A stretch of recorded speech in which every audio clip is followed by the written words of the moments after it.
আমাদের rural ইকোনমিকে develop করাটা খুব জরুরি এই মুহূর্তে, সে ব্যাপারে সহযোগিতা করবেন।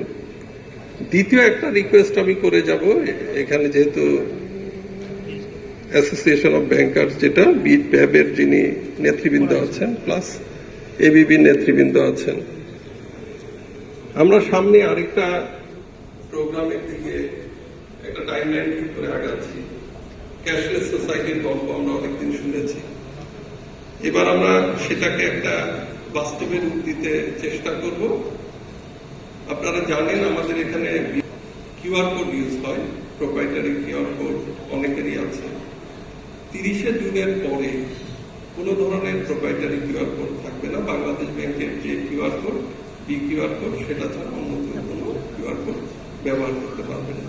এর ফলে একজন অপারেটরের মার্চেন্টের সাথে আরেকজন অপারেটরের ক্লায়েন্ট সহজে লেনদেন করতে পারবে। আমরা আশা করছি যে এভাবে হয়তো আমরা একটা ক্যাশলেস সোসাইটির দিকে যাব। এই ব্যাপারে আমি সবার সহযোগিতা চাই। এটি আমাদের নেক্সট প্রোগ্রাম এবং আমরা আশা করছি যে সেটি আমরা সফলভাবে সবাই মিলে করতে পারব।